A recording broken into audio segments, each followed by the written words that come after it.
A aula de hoje é sobre a coloração de grã. Essa técnica de grã é mundialmente conhecida como coloração de grã.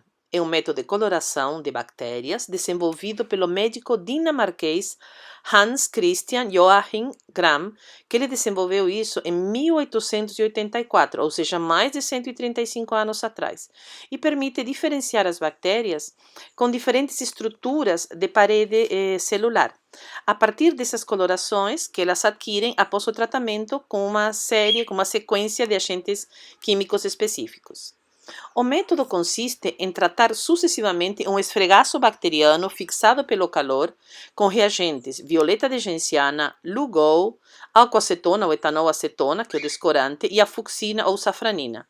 As bactérias elas adquirem uma coloração azul-violeta e são chamadas de gram-positivas, e aquelas que adquirem uma coloração vermelho ou rosácea são chamadas de gram-negativas. A coloração de grã é um dos mais importantes métodos na coloração utilizados em laboratório de microbiologia e de análises clínicas, sendo quase sempre o primeiro passo para a caracterização de amostras de bactérias. A técnica tem importância clínica, uma vez que muitas das bactérias associadas a infecções são prontamente observadas e caracterizadas como gram-positivas ou gram-negativas em esfregaços de pus ou de fluidos orgânicos. Essa informação vai permitir ao clínico monitorar a infecção até que dados de cultura estejam já disponíveis. É possível a análise de vários esfregaços por lâmina, o que facilita a comparação de espécimes clínicos. E as lâminas elas podem ser montadas de forma permanente e preservadas como documentação.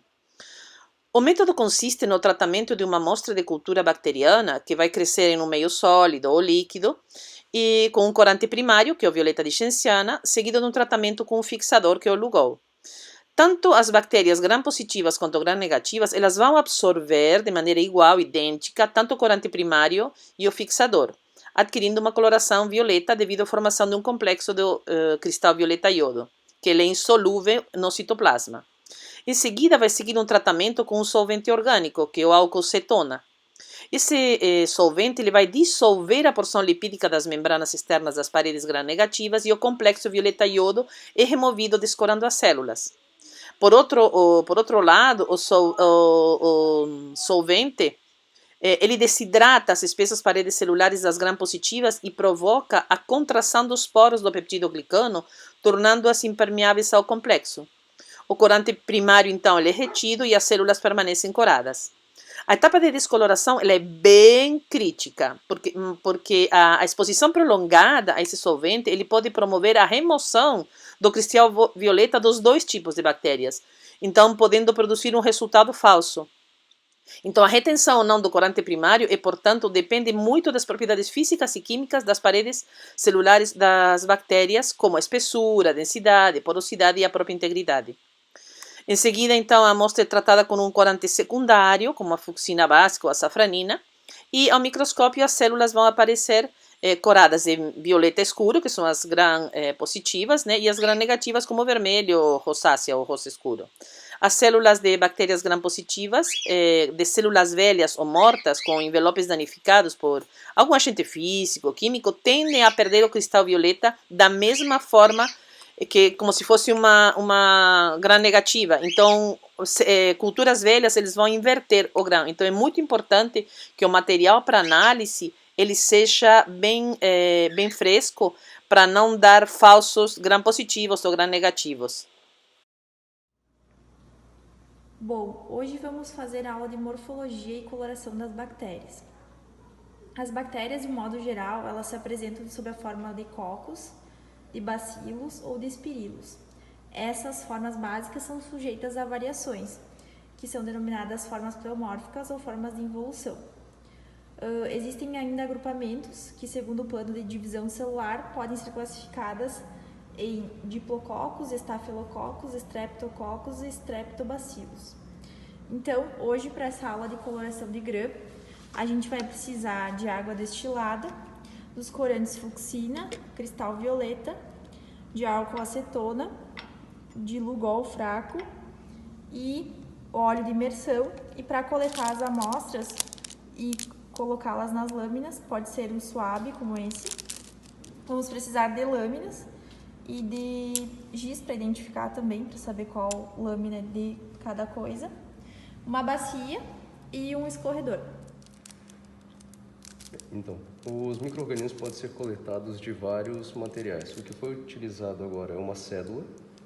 Eu utilizo um suave estéreo, passo na cédula.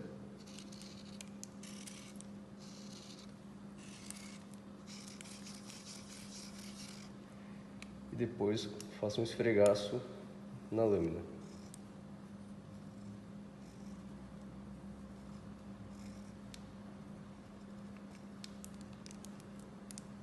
Depois deixo ela secar.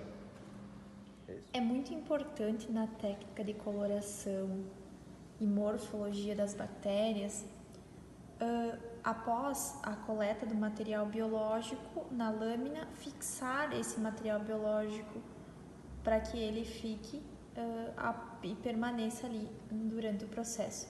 Então se passa 3 vezes, mais ou menos, sob o bico de Bunsen.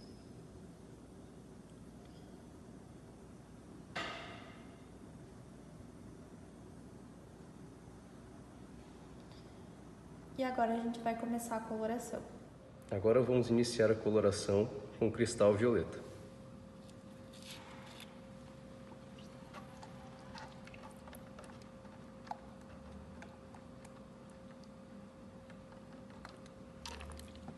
Então depois esperamos mais 1 minuto.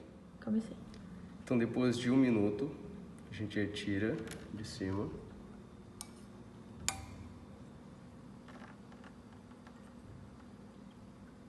E passa o Lugol.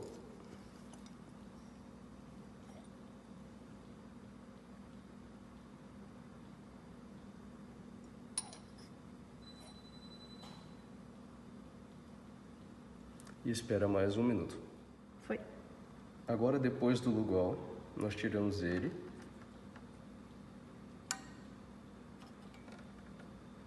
E decoramos o esfregaço com álcool.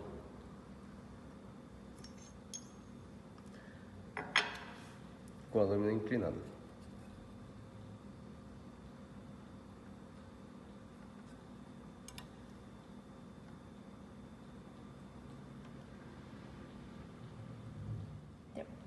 Agora, depois do álcool, lavamos a lâmina com água corrente.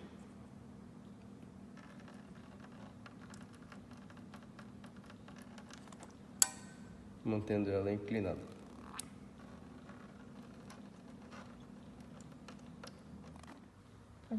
Agora cobrimos o esfregaço com o último corante, a fucsina, e esperamos de 30 segundos a 1 minuto.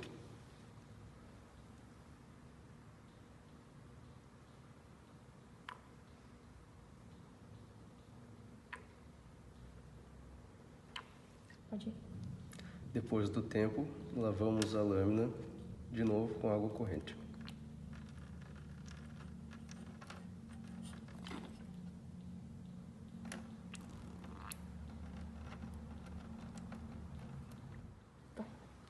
Depois, então, pegar a lâmina e secar levemente no papel, tirando o excesso de água.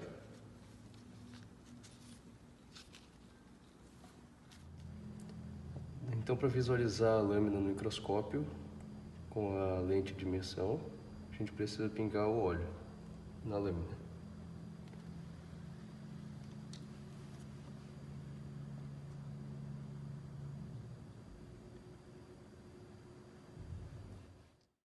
Vamos ver agora alguns resultados, como é que ficaram as lâminas.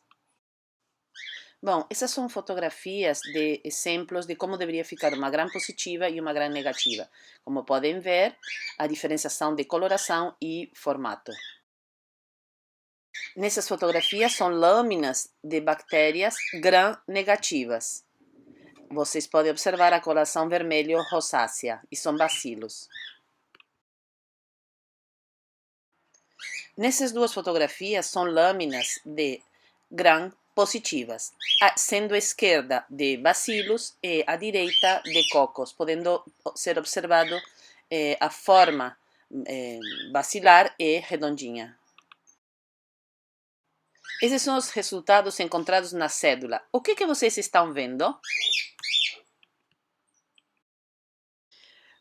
Sobre as fórmulas dos reagentes, para alguns curiosos que sempre querem saber como é que funcionam. Sobre o GRAM 1, a primeira solução de cristal violeta é feita através de duas soluções, de duas partes. A solução A, que contém cristal violeta e álcool etílico, e a B, com oxalato de amônio e água deionizada. Então, primeiro você dissolve o cristal violeta em álcool, fazendo a solução A, e depois o oxalato de amônio na água deionizada, que é a solução B. E depois você mistura as duas soluções e espera 24 horas antes de utilizar. Já a solução do GRAM 2 de iodo ou Burke, você vai triturar o iodeto de potássio com iodo num grau de porcelana e vai adicionar sucessivamente pequenas quantidades de água durante a operação. Para depois, passa para um balão volumétrico, enxágua o grau para utilizar todo o resíduo com água deionizada e completa o volume necessário. A fórmula álcool com acetona, e o GRAM 4 temos duas, tanto de fucsina fenicada quanto a solução de safranina, onde você vai dissolver a safranina ou a fucsina no álcool e depois misturar com quantidade suficiente para 1000 ml com água deionizada. A técnica de Ziehl-Neelsen foi desenvolvida por Franz Ziehl e posteriormente melhorada por Friedrich Nielsen no final do século XIX. Essa técnica ela é mais agressiva do que a técnica da coloração de GRAM e ela é utilizada em bactérias que se coram bem mal ou não se coram pela coloração de GRAM, como por exemplo as bactérias do gênero Mycobacterium e Nocardias. Existem bactérias que são resistentes à coloração, porém quando coradas, elas resistem fortemente à descoloração, mesmo quando são submetidas a ácidos fortemente diluídos e ao álcool absoluto. Essas bactérias são denominadas de bacilos álcool ácido resistentes, BAR.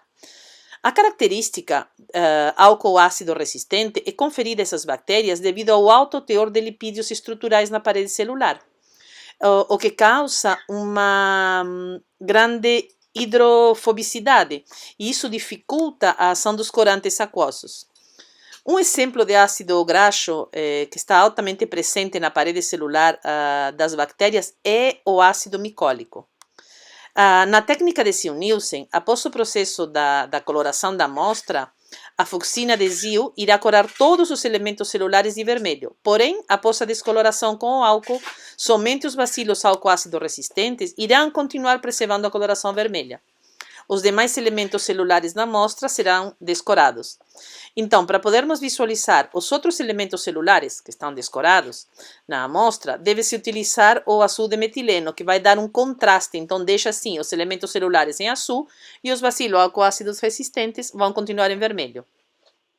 A pesquisa de álcool-ácido resistentes, os BAR, em materiais clínicos podem constituir a primeira evidência de doença, permitindo assim o início de um tratamento, enquanto se aguarda um resultado de cultura. O método de Ziehl-Neelsen, se executado corretamente desde a coleta e o processamento da amostra até a baciloscopia, permite uma eficácia diagnóstica em 80% dos casos. E com essa razão, não deve ser usado como o único meio de diagnóstico laboratorial para a tuberculose. Usa-se a característica de álcool-ácido resistência para a identificação de organismos patológicos, como por exemplo o Mycobacterium lepra. Aqui a composição das formulações dos corantes para Ziehl-Neelsen.